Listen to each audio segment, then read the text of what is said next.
Maha suci Allah yang menceritakan kisah ini dan memperindah kisahnya. Wa waddaha wa bayyanaha, dan menjelaskannya dengan terang benderang. Ini gambaran global tentang kisah Nabi Yusuf yang di situ banyak sekali perubahan-perubahan kondisi. Tadi sudah disebutkan oleh Syekh Abdurrahman bin Nasir Sa'di rahimahullahu taala. Di antara hal-hal yang ajaib dalam kisah Nabi Yusuf ada beberapa.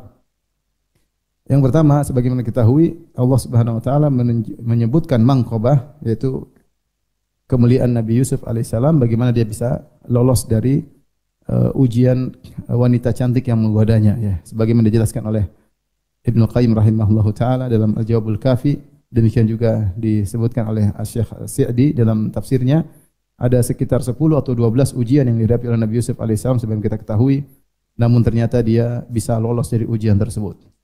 Kita sadar bahwasanya ujian terberat bagi lelaki adalah wanita. Rasulullah SAW mengatakan, "Ma taraktu ba'di fitnatan adarra 'ala rijal minan nisa." Aku tidak pernah meninggalkan fitnah yang paling berbahaya menimpa lelaki seperti fitnah wanita. Wa sadaqa Rasulullah SAW, dan benar sabda Rasulullah SAW, fitnah paling besar bagi lelaki adalah fitnah wanita. Lebih dari fitnah harta, fitnah jabatan, fitnah apapun, yang paling bahaya adalah fitnah wanita. Dan Yusuf alaihissalam dikelilingi dengan berbagai macam ujian terkait dengan wanita. Pertama, dia masih muda. Dan kita tahu orang muda gejolak syahwatnya lebih besar daripada orang yang sudah tua. Yang kedua, dia orang asing, ya. Dia jauh dari Palestina, dia sedang di Mesir. Antara Palestina dengan Mesir mungkin bisa 1000 kilo lebih, ya. Dan ternyata Yusuf alaihissalam tetap bisa menjaga dirinya. Karena kita tahu tidak semua orang bisa bertakwa di setiap tempat. Makanya Nabi berkata, "Ittaqillah haitsu ma kunt."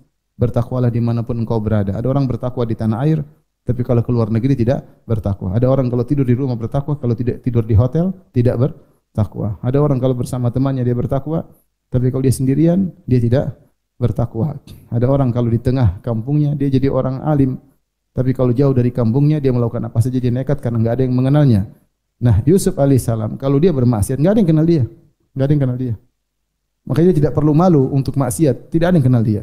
Jadi ini ujian yang kedua yang dihadapi oleh Nabi Yusuf alaihissalam. Ujian yang ketiga, bahwasanya yang merayu adalah sang wanita, ya. Bukan Yusuf yang merayu, ya.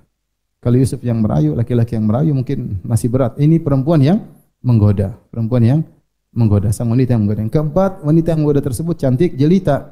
Dia adalah Imratul Aziz. Dia adalah istri dari seorang menteri. Hanya menteri Bahlul yang cari istri jelek. Ini menteri, dia pasti cari istri yang apa? Cantik. Berarti terkenal cantiknya, ya. Maka ini yang goda dia bukan wanita sembarang, wanita cantik. Kemudian selain cantik, godaan kelima, dia sudah menghias dirinya. Ya, tulak dalam sebagian qiraah, ya. Dalam yang kita baca talak, kemarilah. Dalam sebagian qiraah tulak, yaitu aku telah mempersiapkan diriku untukmu. Dia sudah menghias dirinya cantik, dipoles dengan kecantikan menjadi cantik kuadrat, ya.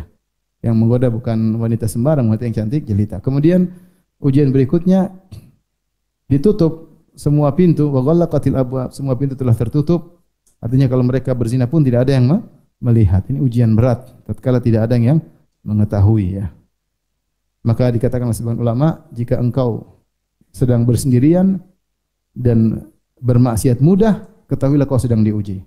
Ketahuilah kau sedang diuji. Kalau kau sendirian terus maksiat mudah, berarti kau sedang diuji. Maka bersabarlah. Ingatlah kisah Nabi Yusuf alaihissalam ketika dia berzina, tidak ada yang melihat. Wa ghallaqatil abwab, semua pintu tertutup.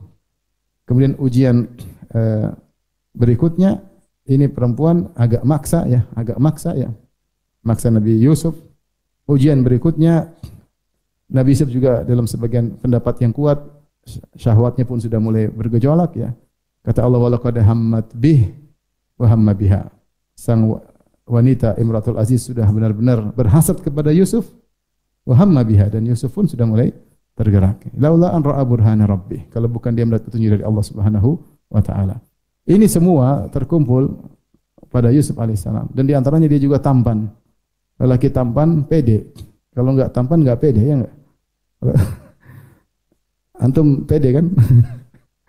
Kalau tampan pede menggoda, kalau enggak tampan malu-malu, ya. Masa mau sama saya sih, tapi ini tampan. Intinya terkumpul berbagai macam ujian, namun beliau bisa lolos. Ini ajaib, ajaib. Allah mengkisahkan ini kepada kita sebagai pelajaran bagi kita. Kita mungkin diuji tidak seperti Nabi Yusuf. Jauh tingkat levelnya di bawah level ujian Nabi Yusuf alaihissalam ya. Tapi kalau kita ingat kisah ini, kita minta pertolongan kepada Allah Subhanahu wa taala agar Allah Subhanahu wa taala bisa menolong ya. Karena ujian terberat adalah ujian apa? Wanita. Ini salah satu keajaiban yang ada dalam kisah Nabi Yusuf alaihissalam.